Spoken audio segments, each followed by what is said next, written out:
Hey there, my name is Jeff and I serve here on staff at Newbridge. If you've landed on this video, you're checking out one of our previous sermons. I'm so glad that you are checking us out in that way. We believe that God's word and the scriptures are really important. Now, I just want to let you know, as you check out this sermon, you can go ahead and click around and see some of the other resources that we may have or things that you may want to know about our church. If you need prayer at all in any sort of way, you can click this link here below and we would love to pray for you. Well, enjoy your time with us. We'll hopefully see you soon at a weekend service.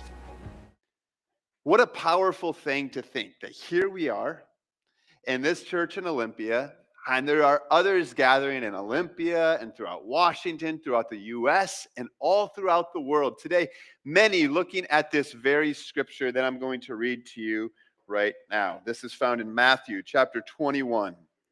And it said, when they approached Jerusalem and came to Bethphage at the Mount of Olives, Jesus then sent two disciples, telling them, go into the village ahead of you. At once you will find a donkey tied there with her colt. Untie them and bring them to me. If anyone says anything to you, say, the Lord needs them, and he will send them at once. This took place so that what was spoken through the prophet might be fulfilled. Tell daughter Zion, see, your king is coming to you, gentle and mounted on a donkey and on a colt, the foal of a donkey. The disciples went and did just as Jesus directed them. They brought the donkey and the colt. Then they laid their clothes on them and they sat on them. A very large crowd spread their clothes on the road. Others were cutting branches from the trees and spreading them on the road. Then the crowds who went ahead of him and those who followed shouted, Hosanna to the Son of David. Blessed is he who comes in the name of the Lord. Hosanna in the highest heaven. When he entered Jerusalem, the whole city was in an uproar. Who is this? The crowds were saying. This is the prophet Jesus from Nazareth in Galilee. We have quite a significant week ahead of us when we think about this text and all that it points us to. The beginning of what's called Holy Week, right? Jesus entered in Jerusalem and then with intentionality knew that he was coming and would be laying down his very life. It's a week that has all kinds of significant events, not just historically, but for our lives today.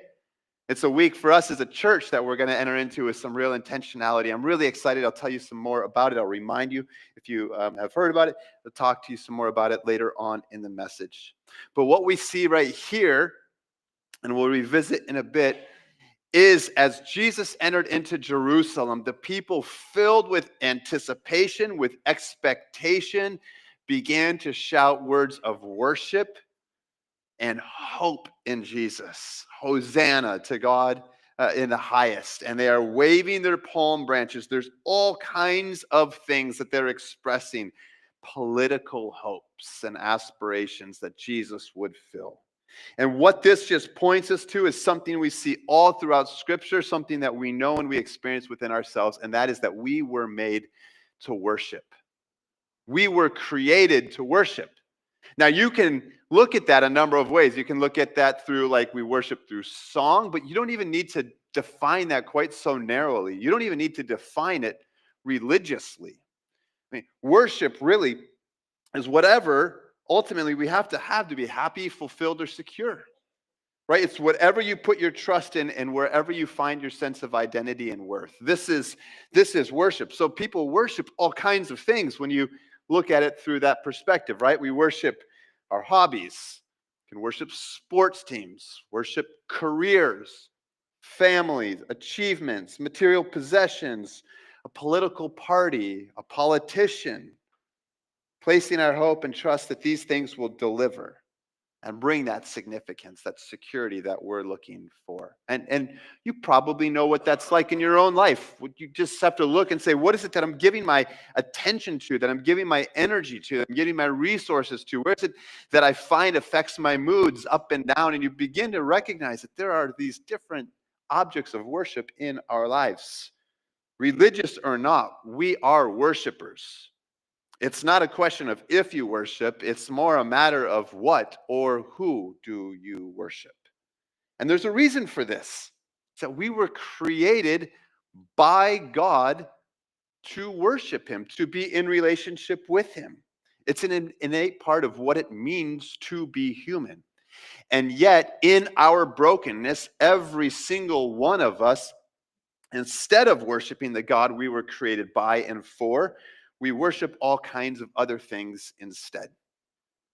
We go about worshiping them, hoping that they will fulfill our longings, our needs, our desires, and ultimately to bring that sense of salvation and redemption that we all know that we need deep within.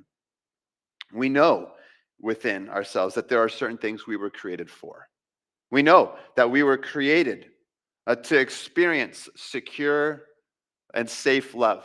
We know that we were created for relationships.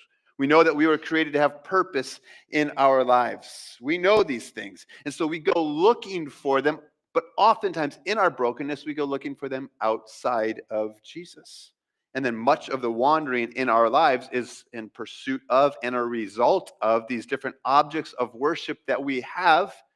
And if one doesn't fulfill, then it's in pursuing another one until we find something that does, until it doesn't long enough, until we move on to something else. We see this in the wilderness wanderings of the people of Israel. We've been looking at the different scenes of the people of Israel and in their wanderings to see what we can learn about our own wandering hearts. And then we look to Jesus and his time in the wilderness, and we're seeing what direction does he point us in, the flourishing that he has for us rather than the destruction that we so often find in our wanderings. There's this scene that takes place. The people of Israel have been freed from over 400 years of slavery. They've come to Mount Sinai. God has given the 10 Commandments to the people. Moses is working with them to build the tabernacle according to God's instructions. They're orienting themselves as a people around God's instructions and what it looks like to be his people and to live in relationship with one another and with him. And there's these different times that Moses is on the mountain with God, receiving God's instructions for the people. And this time, Moses has taken a little bit too long for the people. They're sitting there, they're waiting for him to come back down the mountain, and they start to get impatient. And look what happens. It says, when the people saw that Moses delayed in coming down from the mountain, they gathered around Aaron and they said to him, "Come, make gods for us who will go before us, because this Moses, this man who brought us up from the land of Egypt, we don't know what happened to him." Aaron replied to them, "Take off the gold things that are on the ears of your wives, your sons, and your daughters, and bring them to me." So all the people took off the gold rings that were on their ears, and they brought them to Aaron. He took the gold from them, fashioned it with an engraving tool, and made it into an image of a calf. Then they said, "Israel, these are your gods who brought you up from the land of Egypt." When Aaron saw this, he built an altar in front of it and he made an announcement. "There will be a festival to the Lord tomorrow." Early the next morning, they arose, offered burnt offerings, and presented fellowship offerings. The people sat down to eat and drink and got up to party. What a scene. This is not a little misstep here. This is not like the people going like, "Oh, we didn't realize we weren't supposed to create idols and worship other gods." Like that was explicitly stated in the 10 Commandments. This is a really clear, like fundamental part of what it means to relate with God. These are people saying, "Sorry, we got a little impatient. God, you weren't moving fast enough for us. You weren't doing things according to our timeline." We see this a lot in the people of Israel and the different scenes we've looked at over the last weeks. Probably we can see it and identify it in our own lives as well.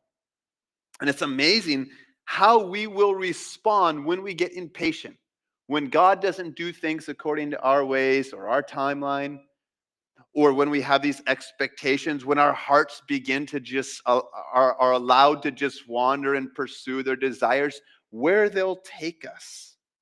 I mean, look at these people, just freed, experiencing the power of who God is, and they're saying, "Sorry, we just can't wait any longer. You're just taking a little bit too long." And then do you notice the materials that they use to build these idols? Verses 2-4 show us they're using the gold, the jewelry that's on them. Do you happen to remember when these people got that jewelry? When they were being freed miraculously out of Egypt, do you remember God said, "On your way out, Stop and take the gold and the silver from the Egyptians. Like, this is yours. I'm providing for you in ways that are going to blow your mind. So they went out with these gifts of gold that God had given them. And these now are the very pieces of gold jewelry that they're using to make an idol to worship. Like, I read that when I just stopped and paused. I went, oh my goodness, that is so much of the way we live, right? Like, we create these idols when we take the good gifts of God and we worship them as if they're God, rather than worshiping God himself. And I know we've revisited that theme a number of times, but it keeps popping up, which I think also tells us something. Just think about that. The people are freed on their way out. They go from being slaves to having bling all over them. And then they decide, let's take this from God and let's make an idol, because he's just not doing things the way we want. I realized, like, whoa, that is a reflection of my heart. The things that God gives us, the good gifts that God gives us, that we will turn into idols and we will worship and serve them. Think about how we do this, for example, with our kids at times. We can take the good gifts of kids and put upon them the expectation to make us feel successful as people or significant as adults. And we do that, and we do whatever is possible to set them up for success according to whatever we think success is. And then we put upon them the weight of meeting those expectations. And then, like, we feel like good parents, we feel like good people whenever we can say they do. And whenever they don't, they feel the weight of all that expectation. They've become this good gift that's become like this idol and this point of our worship to feed something within ourselves. Or we do that with jobs, right? You take a good job, a gift that God has given you, and then you begin to make it the source of your security and financial security and success and your personal affirmation. When you make it an idol and to serve it no matter what it demands of you, giving your very best of your time and of all of your resources, often neglecting other important things in life because you've said, this thing now must feed me and all of these things I need deep within myself. We can do that with friendships, right? A good gift of friendships. What a good thing, until we put upon those friends the expectation to meet all of our emotional, relational, mental needs that we have. And when they can't fulfill them, because no person can, they crumble, we feel disappointed, and we realize we've made this person some kind of object of worship or idol that's going to deliver something for us that they just simply can't. They can never live under that kind of weight. And then do you hear Aaron's declaration in verse 4? And not just Aaron, but the people. After they have this idol that they're worshiping, then you hear the next thing that they say, as if it wasn't bad enough. Then they say, hey, by the way, these are your gods that led you up out of Egypt. Wow. Like, no, they're not. God is the one that led you up out of Egypt. I'm sorry. This golden calf did not lead you out of Egypt. It was God that led you. How could you say that? You have this personal experience with the God Most High, who demonstrated his love, his care, his provision, that he sees you, that he hears you, his power applied to your life. And then just because it's not moving fast enough or in the way you want, you create some kind of idol out of your earrings and stuff. And then you say, this is your God that delivered you? Wow. I mean, we create idols when we attribute our salvation and security to anything other than God. And that's exactly what we see them doing here. Whether it's a relationship, whether it's an experience, it's an achievement, whatever it is, when we say, if only I can have that, we raise it to the level of a savior in our lives. In his book, Counterfeit Gods by Tim Keller, he defines an idol as anything more important to you than God, anything that absorbs your heart and imagination more than God, anything you seek to get what only God can give. This is an idol in our lives. And while you and I may not be creating these images, you might not be taking off your earrings at home this afternoon and melting them down and creating some kind of an image to worship. We do have all kinds of gods that we will lift and exalt in our lives to the point where we bow down and we worship them. We put our hope in them. Give them our mental energy, our resources. It's what we do so often. It's whatever we say, I've got to have this to be happy, to be fulfilled, and to be satisfied, to be secure. And we put our hope in them. Here's what we need to know about idols. Idols, number one, they replace God. They take the role of God. These aren't insignificant things. Like when something starts to raise to that level, it's not insignificant. It's taking the place of God in our lives. They claim to have the power to deliver. They claim to have the power to give significance, to give security. This is what idols are claiming. Idols replace God, but idols also deceive us. Idols are false saviors and they're terrible lords. They're false saviors because they can never deliver on what they promise.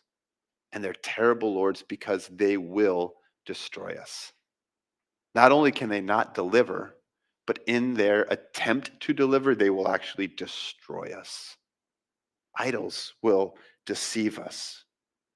But idols also demand our worship. They require things of this. They cost things. They require sacrifice, time, money, resources, relationship. They demand worship.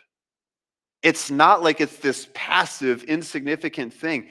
Idols demand worship. It's like the people of Israel. These idols that they created cost them something. It didn't just cost them their earrings and their jewelry. It cost them the intimacy that they had in relationship with God. That's what they sacrificed. That's what they lost. Idols must be dethroned. Jesus would say it all kinds of different ways. One of the ways he said is you can't have two masters. You can't serve both God and money. That you just can't. You can't claim to be following me and worshiping me and have anything else that you would put at the same level. You just can't have two masters. I love the way that God addresses this through the prophet Habakkuk when he says in chapter 2, what use is a carved idol after its craftsman carves it? It's only a cast image, a teacher of lies. For the one who crafts it shapes trust in it and makes worthless idols that cannot speak. Woe to him who says to the wood, wake up, or mute stone, come alive. Can it teach? Look, it may be plated with gold and silver, yet there is no breath in it at all. He's saying idols simply cannot deliver. They're not alive. They have no power. They're created by you or by somebody else, but they are not God, and they cannot replace God. And it's really actually pretty silly when you get down to thinking that you believe it can deliver that, whatever it is. It just doesn't have the power that God has. The only way to break free from idols then is to center our hearts and minds on the object that can deliver, that can carry the weight and stand up under the weight of our greatest needs and longings. And during Jesus' time in the wilderness, Satan attempted to convince Jesus that through worshiping him, Jesus could experience all that his heart longed for if he would just bow down to him. If you've been with us, this is a scene that we've looked at over and over again, and I thought I'd have us look at it one last time for this season. Jesus was led up by the Spirit into the wilderness to be tempted by the devil. After he had fasted 40 days and 40 nights, he was hungry. Then the tempter approached him and said, if you are the Son of God, tell these stones to become bread. He answered, it is written, man does not live on bread alone, but on every word that comes from the mouth of God. Then the devil took him to the holy city, had him stand on the pinnacle of the temple, and said to him, if you are the Son of God, throw yourself down, for it is written, he will give his angels orders concerning you, and they will support you with their hands, so that you will not strike your foot against a stone. Jesus told him, it's also written, do not test the Lord your God. Again, the devil took him to a very high mountain, showed him all the kingdoms of the world and their splendor, and he said to him, I will give you all these things if you will fall down and worship me. Then Jesus told him, go away, Satan, for it's written, worship the Lord your God and serve him only. I want to focus there on verses 8 through 10. See what Satan did here. He appealed to what Jesus could see. He appealed to the human desire for power and significance. Look at all that I could give you. Do you see how shiny it is? Do you see how beautiful it is? Do you see how impressive it is? He's like, I can give it all to you. I can give it all to you. Just imagine. Just imagine what people will think of you. Imagine how people will ooh and ah over you, how they'll be impressed with you. Just imagine. Can you hear the temptations? Can you feel the desires?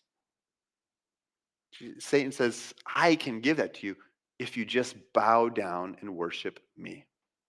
And there it is, the terms of the deal. You can have these things, but they aren't free. They aren't free. They require your worship. You can have them, you just need to bow down and worship me. Now, I would doubt that any of us would think or be intending to worship Satan when we give our heart's affections to any of these other things in our lives. I don't think anybody's saying, I've decided today that I'm going to bow down and worship Satan because he says he can give me these things. No, instead in our minds, it's just more like, oh, I just really want that new whatever. I just really want to experience whatever. I want to feel this thing. I want to achieve something. And so that's what we're saying in our minds. But we're not realizing that what Satan is doing, come, bow down to me. God can't deliver those things for you, but I sure can. And then when that good thing turns into this God thing is when it turns into an idol, an object of worship in our lives. So how can we identify some of these? I want to lead you through just a list of some diagnostic questions. I've shared some of these with you before. You might recognize them, and they're not even my own. I get them from a book called The Peacemaker. I think I put the page number. I'm not sure which version it is, so if you've got a different one, but here they are for you, taken from this book that I found to be really helpful in trying to identify what are some of these objects of worship and idols in my own life. What am I preoccupied with? What's the first thing on my mind in the morning and the last thing on my mind at night? It's just like consuming my mental thoughts. I find myself thinking about it all the time. How would I answer the question? If only, and then fill in the blank, I would be happy, fulfilled, secure, and satisfied.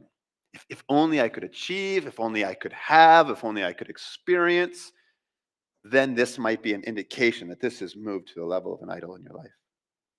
What do I want to preserve or avoid at all costs? Like, this is the off limits. Do not touch this in my life. This is most important to me. Where do I put my trust? What do I fear?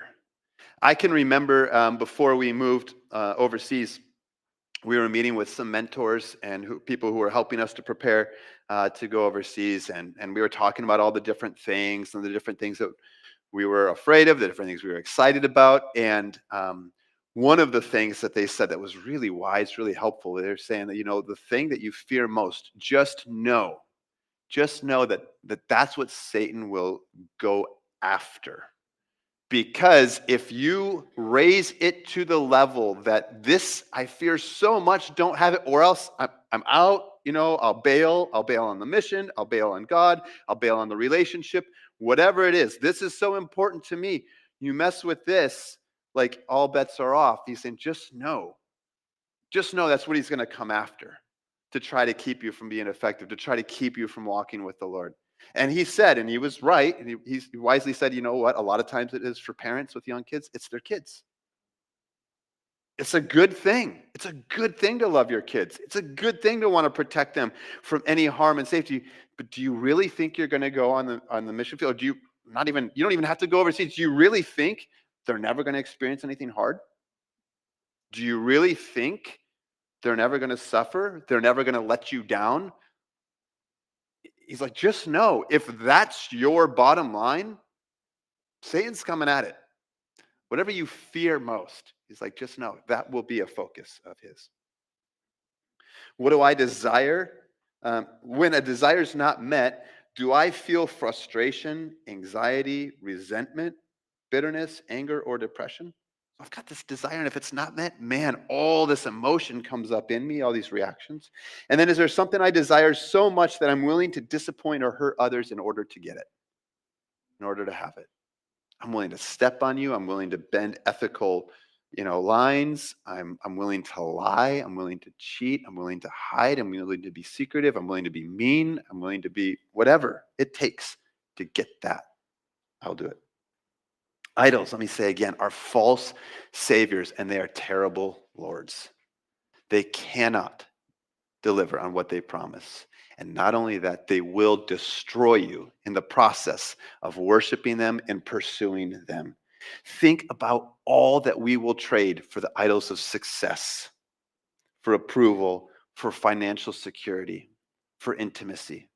Think of all of the things that we will sacrifice in order to pursue those things. Some of you are very aware of how this plays out. Some of you have believed the lies that the idols have given you, and you've chased after them. You've sacrificed and you've lost things and people that matter most to you. You've sacrificed and you've missed out on time that you can't get back. Missing important seasons of life for yourself and for those that you care about. Because you pursued, you believed some kind of lie, believed some kind of thing will deliver what you want most, and you went after it. You went all in. And so you know what I'm saying is true here, and you wish you could go back. You wish you could go back and say no to that lie. You wish you could go back and stand up rather than bow down and worship it, believing that it would deliver you. Here's the good news for all of us. The good news for all of us is that Jesus didn't bow down to Satan. When Satan says, you can have it all, just bow down and worship me. Jesus didn't allow the allure of the idols to let him get lost in the wilderness. Instead, he stayed the course, and he provides direction now for our wandering, idolatrous hearts. Jesus told them, go away, Satan, for it's written, worship the Lord your God and serve him only. This is the true north for our lives. When you're wandering in the wilderness and you're lost and you can't find your way, this is the true north. This is the compass direction. This is what leads me to where I need to go. Worship God and serve him only. This is what we were created for. We were created to be in relationship with God and to worship him. That's why it's an innate part of every human, whether it's in a religious expression or not, whether it's in this part of the world or another part of the world, to worship. When we direct our worship to God, we're directing it to the one who can stand up underneath the weight of our deepest longings and deepest needs. He is the one who can deliver us, who can lead us to flourishing rather than empty promises and to destructive paths. It's why those who choose to worship Jesus find joy and happiness and peace and even fulfillment when the rest of their lives look like a mess according to the world's standards. It's why the person with the undesired medical diagnosis, the disappointment in the job loss, the challenges with children or their marriage or with your classmates, with the disappointment of not getting into the school you were hoping to get into or make the team that you were hoping to make, when the friendship falls apart. It's why people can still have hope and joy and keep staying the course. It's because they know there is an object of worship greater than any of these other good things in life. all of the rest of them will crumble under the weight of the expectations and the needs and the longings. But Jesus will not crumble. He will stand strong under them. Only Jesus can stand up under the weight of our deepest needs and longings. Everything else will crumble. Everything else. We don't worship Jesus out of obligation or because we hope that he'll scratch our back if we scratch his. We don't just worship Jesus because it's the right thing to do. We worship him because he's where we find ultimate fulfillment and satisfaction. He's the only one who can carry the weight of our deepest needs, what we're hoping for when we pursue these idols and objects of worship in our lives. But oh, how practical this particular day in the Christian calendar is. This day of Jesus' triumphal entry, Palm Sunday, when Jesus would enter into Jerusalem. Before he knows he would lay down his life, he enters into this city full of worshipers hailing him, excited to worship him, with full expectation that Jesus is going to come and deliver them from oppressive Rome. That Jesus will set up this new kingdom where they'll have power, where they'll have security, where they'll be free once and for all. But when Jesus doesn't meet the expectations of what they have, when he's not this political deliverer that they're hoping he'll be, these same people that are hailing Jesus become the same voices that instead, just days later, will yell out, "Crucify him! Crucify him!" Just in a matter of days, they went from "Hail, Hosanna, God the Most High, our hope is in you," to nail him to a cross, be done with him, crucify him. The reality is that's not just them, that's us too. Maybe you've experienced that. Maybe you've experienced that hope that Jesus would deliver, he would act, he would function some way in your life. And he hasn't. He hasn't in the right time. He hasn't in the right way. And so you've experienced that dissatisfaction. You've experienced that need to go looking elsewhere. You found yourself wandering, looking for someone or something else that will somehow deliver, and it doesn't. And so you move on from one thing to the next. And maybe you're here because you're tired of wandering. And Jesus points us to our true north when he says, listen, don't bow down to anyone or anything else. Worship the Lord your God and serve him only. He is the only one that will fulfill, will satisfy, and can carry the weight of your soul's deepest longings and deepest needs. He is the only object of your worship that is worth giving your all to. This is why I'm so excited about what this week coming up offers us as a church, offers you as an individual. We're calling this week coming up Seek Week. This is something new for us, but something I can tell you I am just full of anticipation and excitement about. We have created space each night of this week, space and time that we often don't have or we don't create. And it's even different than anything we can have even on a Sunday morning, where we're just creating from Monday, Tuesday, Wednesday, Thursday, and even Friday, Good Friday. I'll get to that in just a moment.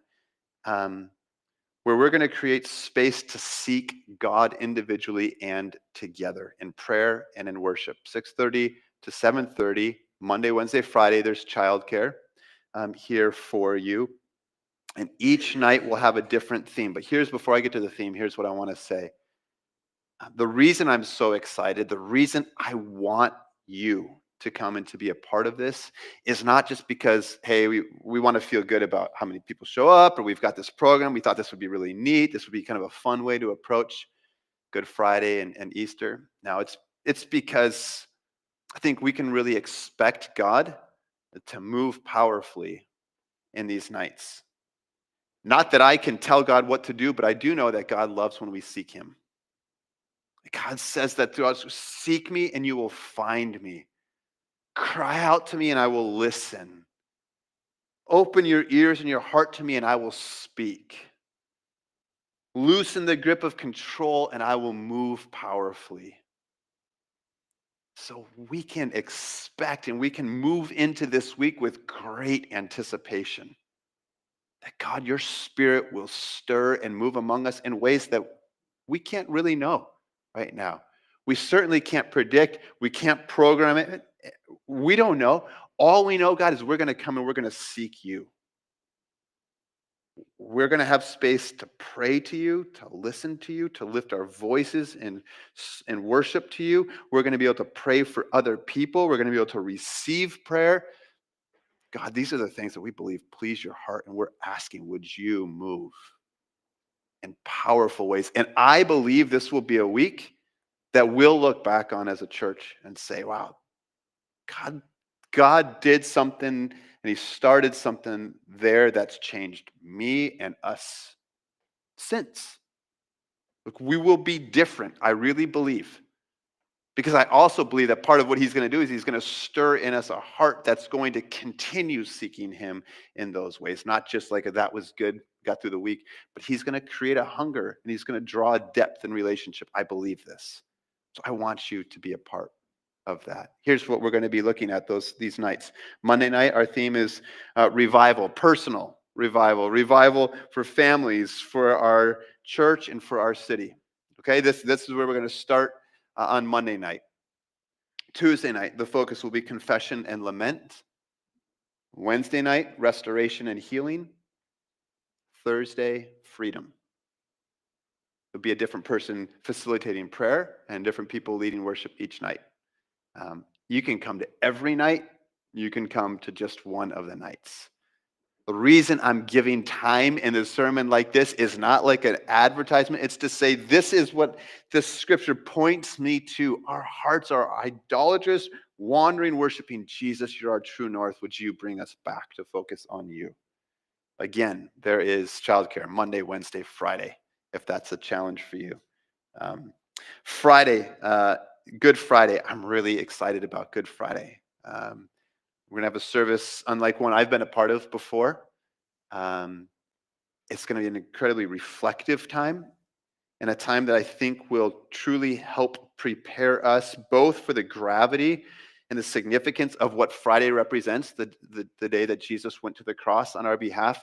But I also believe it will set us up right to worship and celebrate the resurrection of Jesus on Sunday. So again, Friday, come to Good Friday. You will be glad that you did. And then Sunday, Easter, come and be ready to celebrate, to lift our voices, to cheer the resurrection power of Jesus. I want you to know this. We're working on this, planning this service with you, but also with your friends who are far from Jesus in mind. Maybe you know, if you've been around for a while, you know that we really try hard to communicate the gospel in a clear way, in a compelling way, not in an awkward way, not in a high-pressured way, not in a way that's going to make you go, I cannot believe I finally brought that friend to church and they said what? They did what? Not that we're going to water anything down. In fact, no, we're going to totally point to the power of who Jesus is. That's why I would want you to invite your friends to come and to hear the good news of Jesus. If you are somebody who's a regular here and you're somebody whose body is in good health, some of the ways that you can help and serve those who will be guests and new is you can create some parking spaces. We usually ask you to can you park on the road there so there's more parking spots available, and if that's not good for your body, then you be happy park wherever is close and easy for you. But that's one of the ways. Another way is whether you're on the greeting team, the welcome team, or not, now you officially are. Just know that you are all a part of welcoming people. We want everybody to feel welcome, not just on Easter, every single Sunday. So just consider that a job from now on for all of you. Ellen, you're welcome. And but also because Easter is a time where we anticipate guests, people who haven't come to church before or for a long time. And we want to express the welcome that we believe Jesus expresses to all of us. So please have your eyes out. Look for people. If you don't recognize somebody, introduce yourself. Let them know you're glad that they're here. Ask them to come back. Give them the opportunity to sit with you. But be a welcoming presence, would you, at this church? It's one of the things that I love church is known for, and what a great day to express that clearly on the day that we celebrate Jesus' resurrection. Those are just a couple of things that are coming up in this week. But again, I say that in the context of saying, here we are, a people just like them, that whether it's God, you're taking too long, what can I somehow put my focus on the object of my worship, or to lead me? Or how can I one moment be hailing Jesus and the next moment be going, he's not what I thought he was? Lord, would you bring our hearts back in alignment with you? You're the only one. Idols will crumble. They will fail every single time. But when we come to Jesus, we find home, secure home, in one who will never leave us, never fail us, never give empty promises, never lead into destruction, always will direct our souls towards flourishing in him. So I'm going to invite the worship team to come on back up here. And in this part of our gathering, we're going to take communion. To bring some perspective to what we're doing, the elements are here in the front of the room, the middle, and the back. When we take these elements, this bread and this juice, we are taking hold of elements that remind us that the object of our worship is one who laid down his life for us. Everything else will say, come, give me, but they're not going to lay down their life for you. But Jesus is the one who says, worship me, because, man, I've given my all for you, that we can be in relationship together. So I just want to invite you during this first part of this next song to take some time to pray and to reflect, to ask God to expose the idols, the objects of worship in your life, to confess those, knowing that you're forgiven in Jesus, to grab the elements and we'll take them together. Can I just pray us into this time? Hey, again, I just want to say thank you so much for checking out one of our previous sermons. If you want to take a next step at all, whether it's to give, whether it's to get plugged into our church, or if you simply want to let us know who you are, you can fill out what's called our Connect card. And what that is, that's a way for us to find out who you are. But better yet, it's a way for us to know and learn how we can serve you best. So you can click that in the link below. But if you want to take any other next step at all, you can click around this website and find out how really easily. We'll see you soon. Join us at a weekend service anytime, 9 o'clock and 10:45.